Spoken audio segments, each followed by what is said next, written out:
Hello, everyone, and welcome to Invitation to Puzzles, the series where we provide you some introductory puzzles to a wide variety of puzzle types and help get you up to speed on the sorts of deductions that help you solve these puzzles. So today I'm going to do a U-Bahn puzzle. So this is by KNT, who is perhaps one of the progenitors, maybe not progenitors, sorry, but one of the biggest enthusiasts of U-Bahn puzzles. And KNT has actually been doing a 20-part series over on the Cracking the Cryptic Discord server of U-Bahn puzzles that are at a, say, gentler level. So just by way of sort of explaining the basics of U-Bahn, I wanted to do the first. So this is puzzle number 1 out of 20 puzzles. So if you want more, again, there'll be a link in the description so you can go do the rest of them if you would like. But I wanted to at least talk a little bit about the genre because I do really enjoy the genre, but it has... Well, it has a reputation for being intimidating, and I think partially that's because a lot of the other types of deductions that you make from other genres don't transfer over as well, perhaps, to U-Bahn as they do to some other things. So I wanted to talk a little bit about how I approach a U-Bahn puzzle and solve this puzzle for you.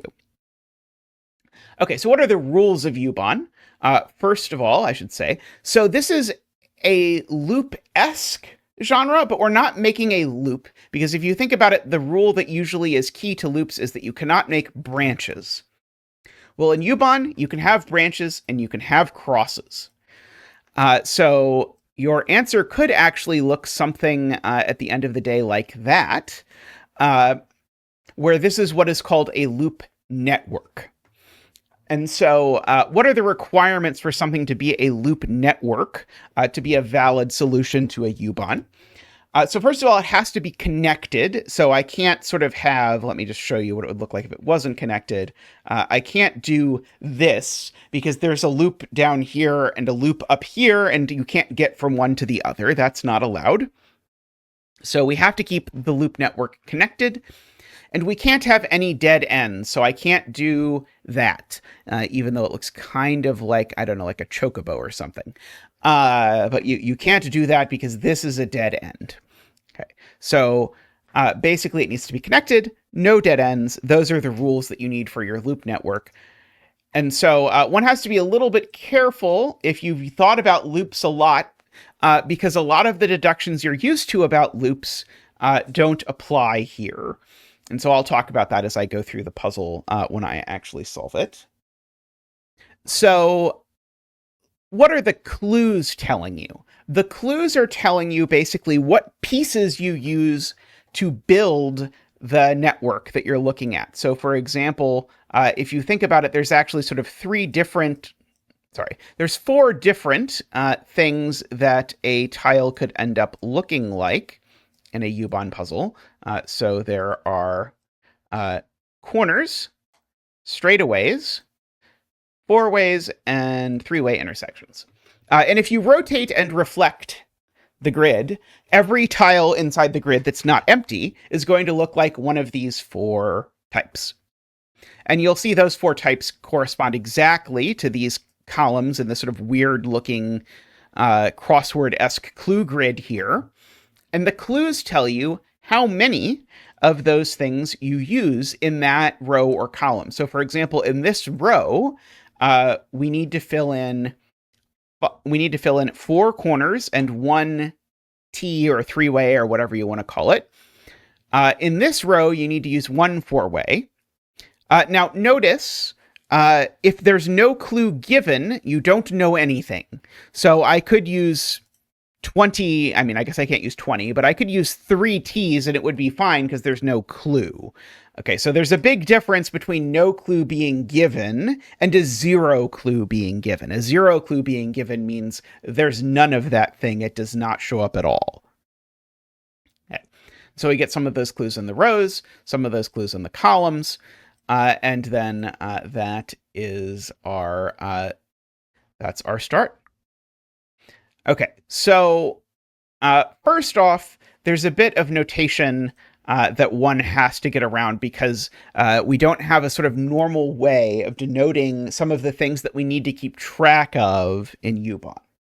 By the way, I should say, link in the description down below, but I'm going to talk about notation before I solve the puzzle. So if you've never attempted a U-Bahn puzzle or never succeeded at a U-Bahn puzzle, you can hear my spiel about notation before I talk about what actually goes into solving it. Okay. And so here's the biggest piece of thing that we have to keep in mind. If this were a loop puzzle and I had drawn this into the grid, you would know exactly what that meant, which is to say you would know that this needs to go in one of these three directions, and you would know I couldn't make this go in any other directions. However, in a U-Bahn, here's the biggest sort of tricky part. This cell, I don't know if it's done or if it's just that I know that these two things happen, because it could be a corner, or it could be that actually this also goes this way, or maybe it also goes that way, or maybe it also goes both ways. Who knows? Okay. And so that means we need to distinguish a few different things. And so here are my color conventions, and be warned, some people will use the exact opposite color convention, so apologies for that. So I will use gray if I'm indicating this cell's definitely not in the loop network. I will use this sort of off blue to indicate this cell definitely is in the loop network. In other words, there's a green piece moving through it somewhere. And I will use green if I know a cell is actually done. So just to highlight the difference there, if I've marked this cell like this, what I'm saying is at least these two sides are involved, these two pathways. I don't know if I'm allowed to extend this in this way or both. It could be anything. This, when I've marked it green, I'm saying I actually know for sure that square is done. I don't need to look at it anymore. So that is my sort of go-to notation for U-Bahns. One last note, if you do get into U-Bahns, you should not do this before this puzzle, but if you do get into U-Bahns and you want to look more in depth at these puzzles, there is a guide by Woofer and Jacob that goes through a lot of the elementary and less elementary deductions inherent in U-Bahn puzzles. I'll put a link to that down in the description as well. That is incredibly helpful for getting into the genre when it comes to thinking about the kinds of questions one needs to ask. Alrighty, but with that, let's get started. So if you want to try it, by all means, go for it. And I'll be here to help guide you through it. And let me know if you really end up enjoying this. I will do the next couple if people really want out of this series. I think they get probably beyond the level of difficulty of the series, but they're designed so that the beginning few puzzles from KNT here are sort of at the level for someone who's beginning to understand the genre. So if you want to see some more of these, I'd be happy to do them. If you never want to think about U-Bahn again, I won't blame you either. But I really enjoy U-Bahn, so I'd be happy to do them. Okay, so the first thing I notice is that we're filling in a 5x5 grid, and 1 + 4 is 5. And ergo, all of these cells are in. They're all part of the network. And there's none of any of this. And I'll actually write that in sometimes if I want. And in fact, a thing I usually do when I'm solving this by myself, and I guess I'll subject you to it now because I'm solving it here while you're watching, is I'll usually orange something once it's done. And so this is just to tell me I know no cell anywhere in here is ever a 4-way, which I guess it couldn't have been anyway because it's against an edge, and you can convince yourself if you try and fit a 4-way against an edge, it's going to go badly for you. And none of them are straightaways. Okay. Now, if you've thought about loops much, one of the things you're probably used to thinking about is corners. And corners are one of the things that still work in U-Bahn. And so what's a corner? A corner is a cell that can only connect in two directions. And so in a U-Bahn, every cell that's connected, because there's no dead ends, every cell that's connected does connect in at least two directions. So if you ever notice a cell like these two that only have two directions that they can connect, they have to connect both of those directions. So just like a regular loop puzzle, if you identify a, so to speak, corner or straightaway, corridor, whatever you want to call all the versions of this, it does have to work just like a regular loop. So these two things are in fact corners, and in fact they're done because they've already been connected in every direction they could possibly connect. So therefore I can't connect them any more ways. And now, well, these two cells are definitionally in the loop network, so I'll go ahead and fill them in. Okay. What else can I notice? Well, here's another thing I notice. Everything in this row is either, so if I look at this cell, for example, I know this is either going to be a turn, in which case it's going to look like this, or it's going to be a three-way, in which case it's going to look like this. Those are the only two options.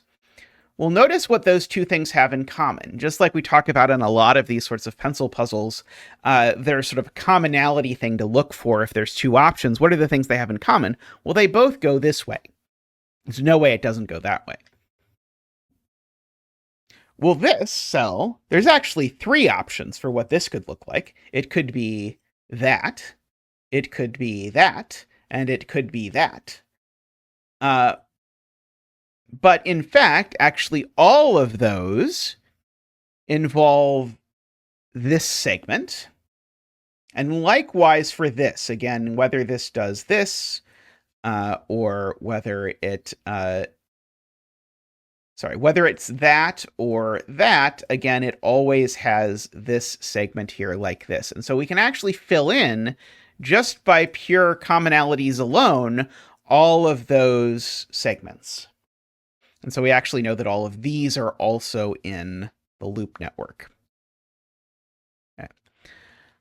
Now, one thing you might have noticed just from my doing the example here is that this cell can't be the T. If this cell is the T, it has the problem that it creates two more T's, and then this clue in the row is wrong. So this cell is, in fact, definitely a corner. Now, if you want, you can mark this or not. My way of marking this is to note that I call this a 1, a 2, a 3, and a 4. Not too creative, I know.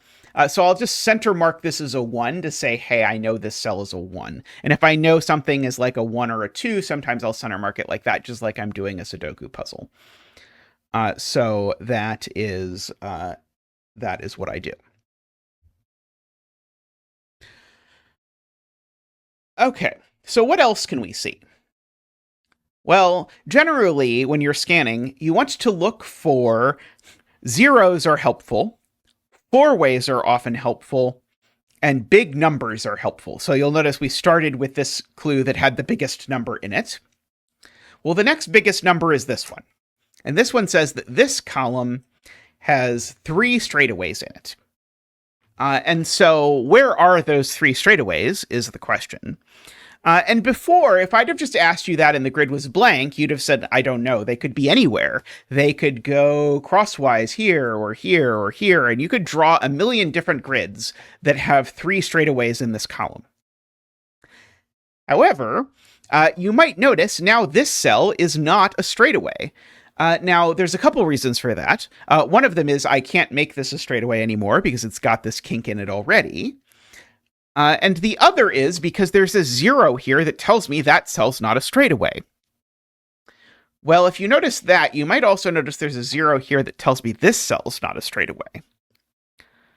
So actually, the 3 cells that are straightaways, there's only 3 options, and it's these 3, sorry. It's these 3.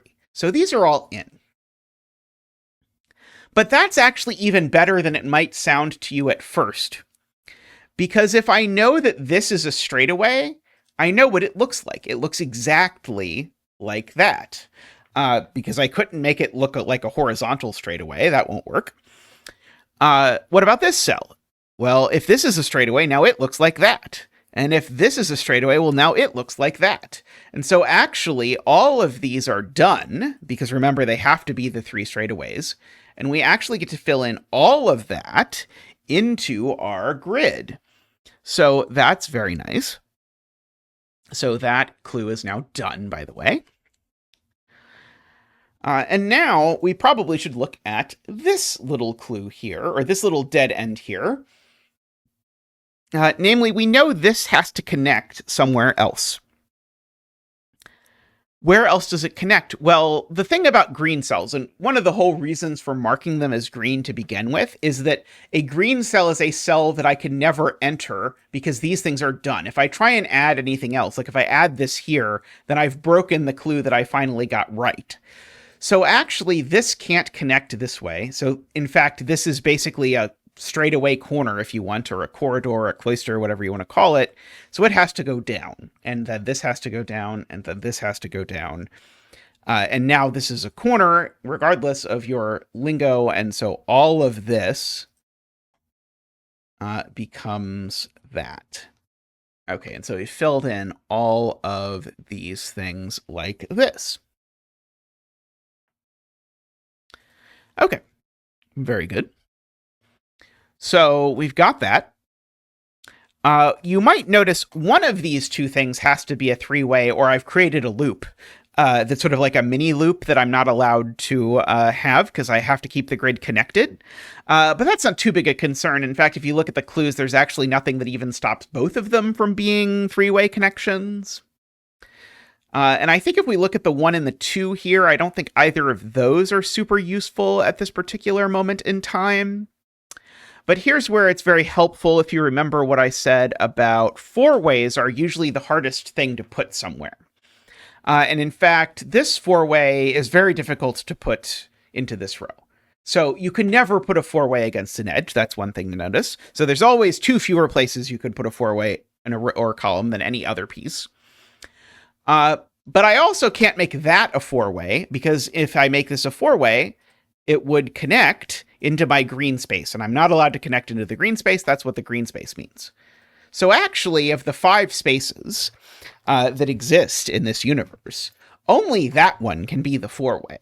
And conveniently, once you identify a four-way, you don't even have to worry about orientation, because there's only one orientation that a four-way can go. And so quite frequently, that is the key to understanding one of these puzzles, is to figure out, okay, where is the four-way, or the more than one four-way that sometimes there are in these puzzles. So there is our four-way. Okay. Now, well, and here's the thing about these puzzles that makes them so interesting, but also so tricky, is that now this 2, which was completely useless, is now useful. And the reason why it's useful is because now, if I ask my question, where are the 2 straight lines in this column? Well, I now know it's not that one, it's not that one. And I was going to say something complicated about how it couldn't be both of these, but actually it's just not that one even by the clue. So in fact, the only 2 places for straightaways now are these 2, and because of this edge that's already here, we already actually know which straightaway this is, and so actually both of those, both of these have to be straightaways, and we're done with that clue. Okay. Now we know this is in. And in fact, actually, this edge, if you look at it, it only has one place it could possibly go, namely there. So that's done.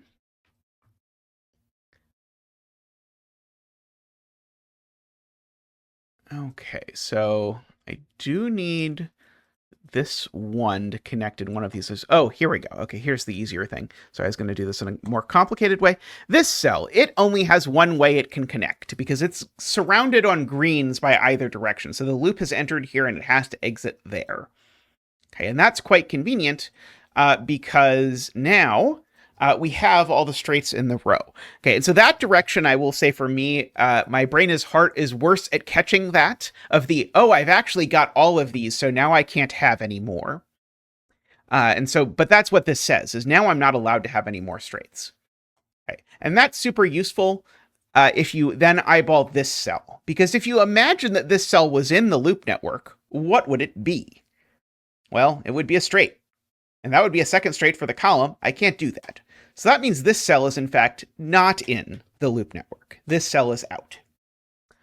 And so no loop network enters here. And so if you look back at this, now I actually know this is done because I know it connects those two ways, doesn't connect that way, and doesn't connect into the void. So that's done. And now actually repeat the argument one square down. What if this was in the loop network? What would it be? Well, it would be a straightaway, right? It would be that straightaway. Can't do that. That's not allowed because that would be a second straightaway in this column. So that's not in the loop network either. And so now that cell is done. This cell only has one way to go, and it's that way. And I can keep going. It still only has one way to go, still only has one way to go.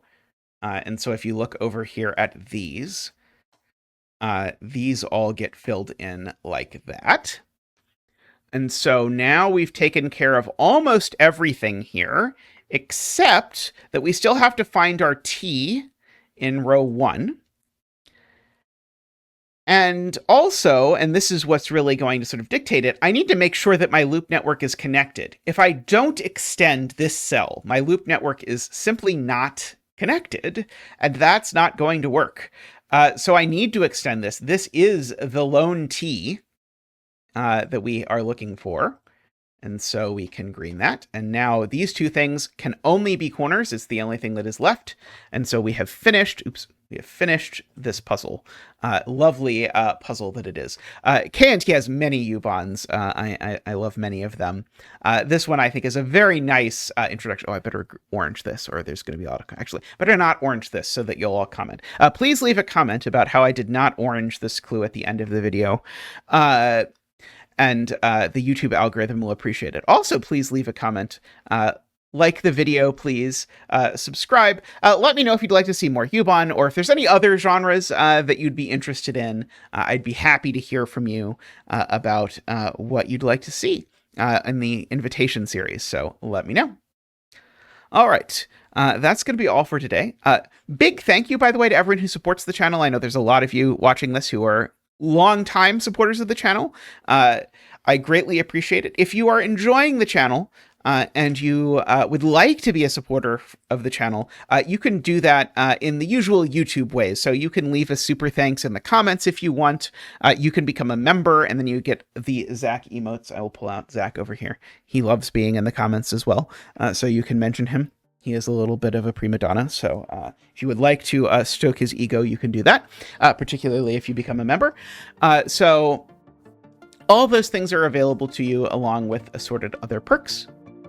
All right, and just for the couple of you that decided to support because of that, I'll give you the orange. I'll do it for you. So for those of you who did that, everyone can thank them in the comments. All right. Thanks for watching, everyone. I'll see you next time. Bye for now.